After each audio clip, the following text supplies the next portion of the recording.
Oh my, it's a fellow Canadian right here on my screen. I'm going to roll the intro and then we'll start our lovely chats and talk all about why Canada is the best.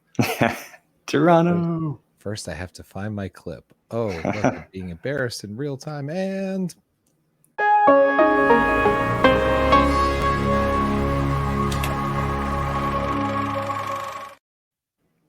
Jonathan, welcome to the show. It's a lovely Thank you, day Gavin. here in Canada. You're in Los Angeles. I'm sure it's a lovely day for you also.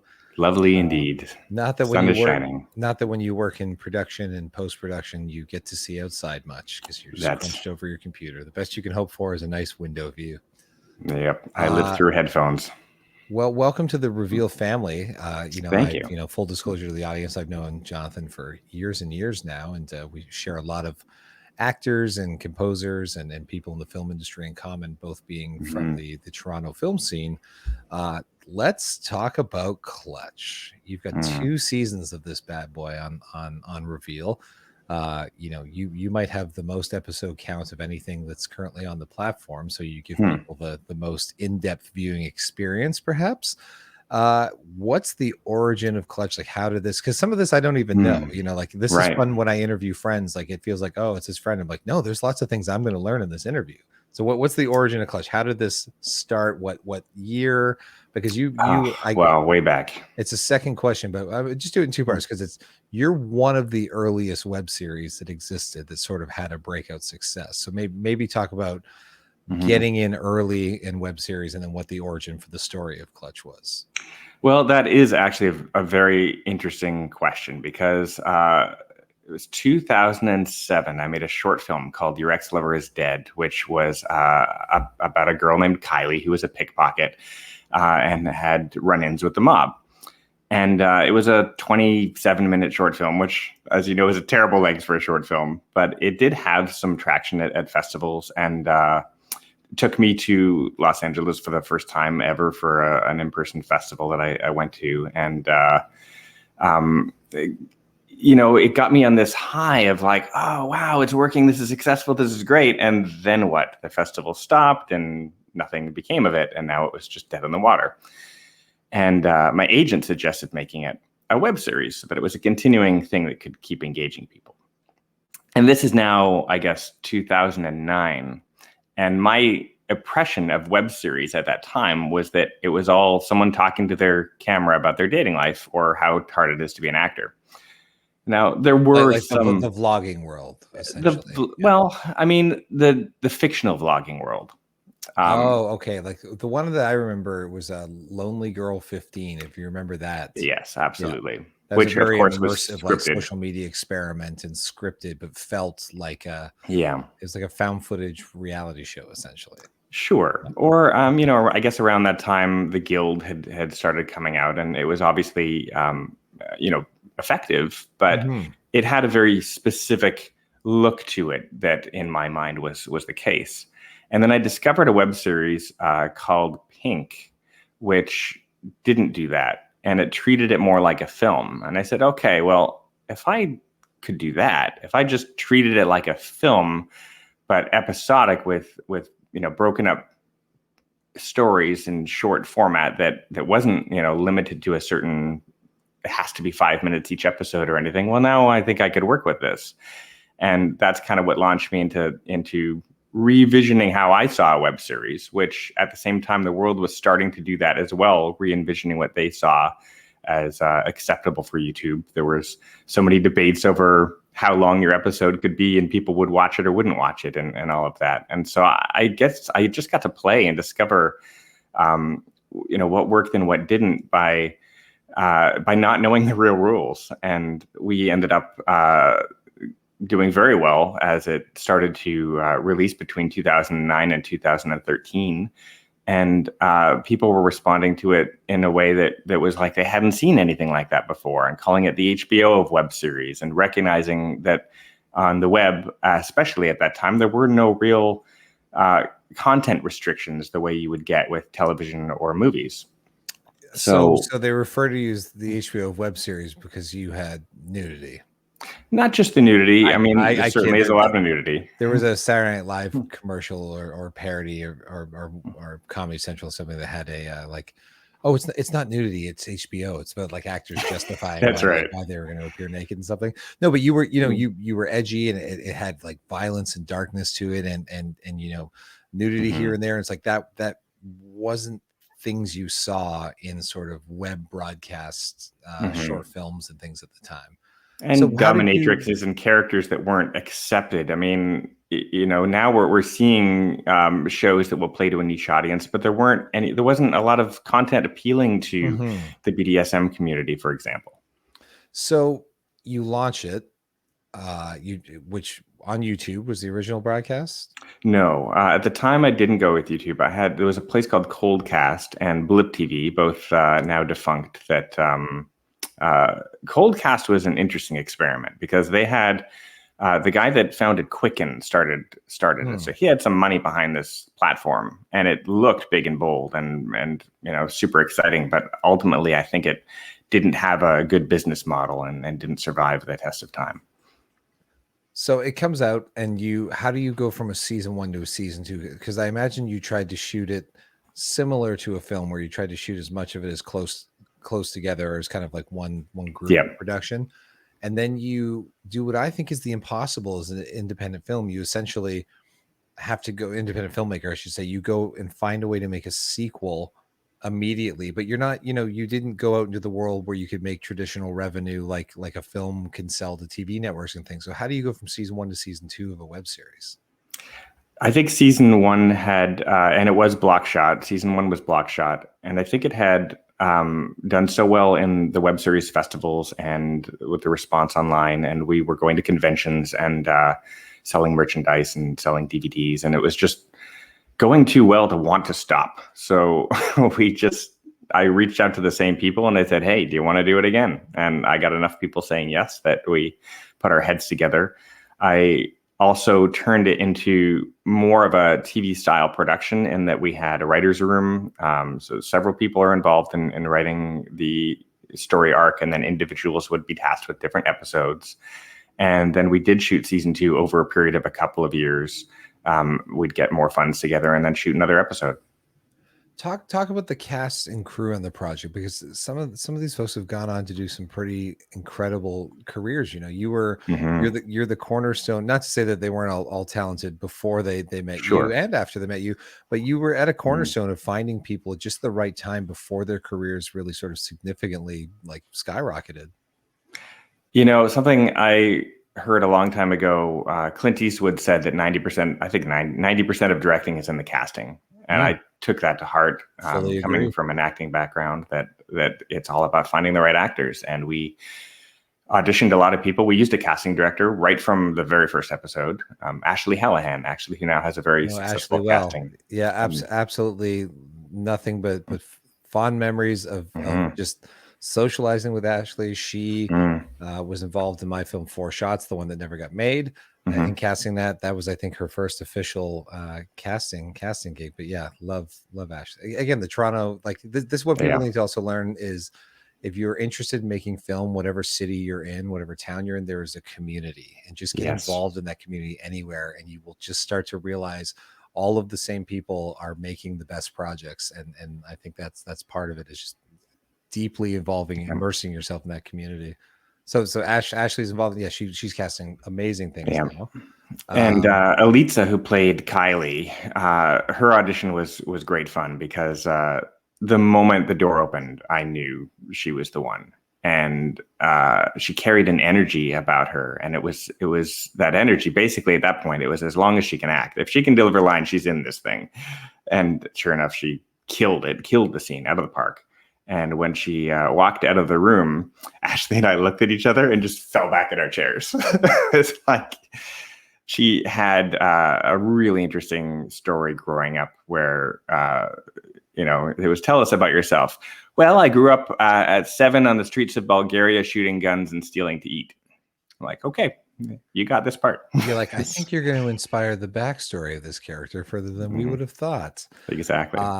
So let's maybe two or three other cast members and what they've gone on to do, because there's some really exciting people. Well, Jeff Sinizak is one of the mainstays of the show. Mm-hmm. And I met Jeff.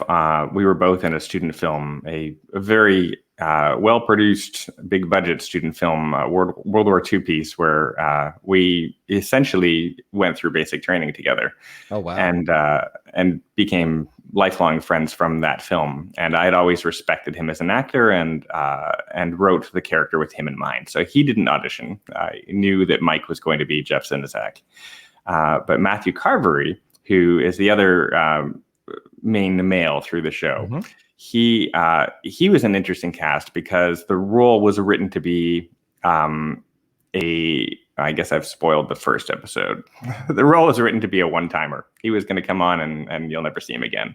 And he was written to be a real asshole. And then Matt comes in and plays him like a weenie, kind of like a he acts out of fear more than acting out of just being a dick. And it was so much better than the character had been written. It was a really two-dimensional plot driving character that now became this interesting force of guilt. And in the first episode, right off the bat, we get the premise that he tries to sell Kylie to the mob. Mm-hmm. And he has to live with that for the rest of his life. It's been really fun to also rewatch the show. You know, I haven't seen most of it since some of its original broadcast. So I started going through it again last night, and I'm going to finish it up this weekend. Cool. That longevity brings me to a question of, you during the pandemic decided to not sort of sit around. You found a way to be creative, and may have found a way to continue Clutch. Are we able to talk about that here today? Definitely can. It was super exciting, but I'll be very honest, it wasn't as I beat that COVID depression as it sounds. I had a really hard time initially in lockdown. I couldn't be creative. I couldn't write. I had started writing a feature that I couldn't sit back down again and do anything with. And Clutch it's something that I know it so well. It's been with me for over a decade, and the story is sat there. And I had always wanted to do a third season of Clutch. We actually started a crowdfund for it, and various timing and things happened that it just didn't materialize, and we didn't get enough money and didn't hit our goal. And we had a hit the goal or nothing situation. So the season 3 never happened, but the story always sat with me. And it wasn't that it's not finished in season 2, because it is a nice closure to the show, but there was more. And I thought, well, here's something I can do that won't require a huge amount of energy from me, because I know it so well. I could do this easily. Of course, it's not easy, but it was enough to get me going and get me started. And then we started reaching out to cast and said, if we did a season 3 as a audio drama, would you be in? And of course, everyone said yes. So started writing and pulled some of the original writers back for their episodes. And we did a season 3, which is about as long as season 1 and 2 in audio drama form, which is now out on Podbean. You can access it with bit.ly/Clutch Podcast, all lowercase. Is there the $1 million question? Will the Reveel'd audience get to enjoy it at some point in time? That, my friend, is up to reveal. It's completely available. I guess the Hold question. on. I'm gonna call Tom Reveel'd and ask him. Yeah, Mr. Reveel'd, I have a pitch for you. Yeah. That's super exciting. What was interesting? I mean, I knew that was happening because my wife, actress Sarah Booth, partook in the project. And Sarah is one of the new characters that comes into that season and offers just an incredible performance, of course. It was super interesting though, because the world got smaller, because I was sitting in a coffee shop with Tom Conkle, and he said, "Yeah, I'm doing this." I'm like, "Wait, how do you know Jonathan Robbins?" And he goes, "Yeah, I'm doing this." I'm like, "Wait, you haven't met my wife yet, but you're acting in something with her." It was just such a, the world is ever smaller. And he's in LA, and I mean, it's we also we share a composer do we not? Yes, Adrian Ellis composed Clutch. Not all of it. Initially, Yeah. I was not smart enough to use a composer. So there was some canned music early on, but also actually some pretty big music that I managed to get the rights to just by asking. So that was exciting. But bringing Adrian on in the second season was the kicker that really turned up those episodes. So, some shows trickle off. I really think ours just goes on an upward ramp until the end of season 2 and it's at its best. I think I'm a diehard fan of Adrian's music outside of being a collaborator, so I do listen and pay attention to everything else he's working on in Clutches. The thing with Adrian, I always say, is sometimes and I don't mean this in a derogatory way, but like web series and independent filmmakers like us, we don't deserve Adrian. Adrian Absolutely. is destined to be doing Marvel movies or epic action movies and beautiful Pixar style family dramas. Like, his music is outstanding, and what he brings to independent film, I can't speak volumes enough about how much it has elevated my projects. On Reveel'd, I think he did the music on all. I have Squeal, Are You My Mommy, and To Hell With Love, my shorts on Reveel'd and your series. I really, really encourage audiences to go check out these films and listen specifically to the music, because this composer is that kid's going places. It's absolutely for sure. And actually, we have his music in the audio drama as well. So phenomenal. There we go.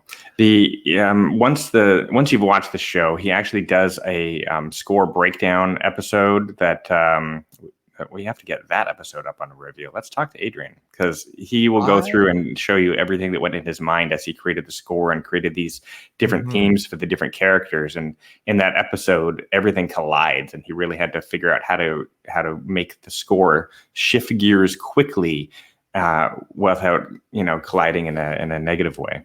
Bonus content is very welcome at Reveel'd, so we should get that out. And I remember that episode well. It is. How do you especially with season 2, you talk about the writer's room. How do you expand the story? How do you know that there's enough story to tell with a web series? How do you know when to end it or what direction to take it? How to know when to end it? I think the audience kind of answers that for you. Which direction to take it? It was tricky. We had a few things going on. One is that there were some limitations given to us by the fact that, as you said, some of those people had gone on to be quite successful, and we couldn't get everybody from the first season back. So we were a non-union show at the time, and some of these people had gone on to union positions or union status, and we couldn't use them. So we took those limitations and then said, okay, so that kind of forces us into this direction. What can we do with this direction? And then tried to bounce off that and use the limitations as our strengths. The same you would in improv. Is it interesting to have opportunities like Reveel'd, where a whole new audience will discover something that just continues to live on? Yeah, I'm very grateful for Reveel'd and giving it new life. And this has happened a couple of times between 2013 and now, where it will end up somewhere and new audiences discover it. And every time it's exciting for me, because I'm revisiting something that, I'm so far past that now, but you can also see the growth, especially over the course of the 3 seasons. You can see the growth as an artist through it all. And then to have people come and give feedback on that very first episode, which is still the one that provokes a lot of feedback, is really kind of neat. That we as an artist, when you make something, it's out there forever, and this is this timestamp of who I was at that time. Even if it's not who you are today, it's still a part of your overall journey, and that's scary, exciting, all those things. All things at once. Tell the audience, because some people that are watching this interview are watching on YouTube, Facebook, other platforms. Biggest pitch, easiest pitch, sell an audience on why they should come watch Clutch on reveelmovies.com today. I think if you like characters who you don't see very often on screen, who are complicated and messy, and you want to smash them all up together and see what happens, that's pretty much Clutch. It starts with a girl, as I said, whose boyfriend tries to sell her to the mob, and she will not have any of that. and that unlaunches a series of events which you got to watch it to see what happens. Any idea if you're going to make a movie or a season 4 now that you've got a season 3, or expand season 3 into a video form? I don't feel the need to do season 3 as a video form because I think it works so well as an audio drama. And what that allowed actually was taking ideas and locations which we would have done on screen because we don't have $100 million, and being able to just do whatever we wanted. So that was kind of exciting. However, there is talk of a spinoff, which if I discuss it would be too many spoilers. So sure. Is this similar territory to the movie project that we first met over discussing? No, it would come from a different angle. The movie project, that's not really a spoiler because that was ultimately about people who had been kidnapped by human traffickers and orchestrated their own escape. This would be more about the people who fight the human traffickers. That's very topical and a real life issue that I'm sure, I have faith you'll get to make that, because somebody out there will believe in the subject matter enough and want to shine light on it. Yeah. Jonathan, thank you for joining me today. Thank you, Gavin. Always a pleasure. Good to catch up. I'm sure we're going to chat some more once I hit end of broadcast. But for audiences, you can watch Clutch season 1 and 2 now available on reveelmovies.com. You don't have to pay a monthly fee. You just sign up and then you get to watch amazing content, short films, documentaries, features, originals from Reveel'd coming very soon, and new content growing every single week. So check out the platform.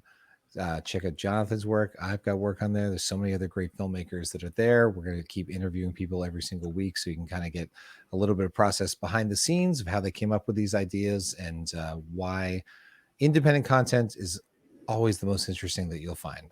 Nothing wrong with studio movies. Independent content is where you'll see really unique storytelling that you're not finding anywhere else on the planet. So it's people like Jonathan. We thank them for making it and hope that you'll give it all a chance. Reveelmovies.com. Reveelmovies.com. Reveelmovies.com. Reveelmovies.com. I believe it is now stuck in your brain, and you are going to your keyboard right now to type in Reveelmovies.com. There we go.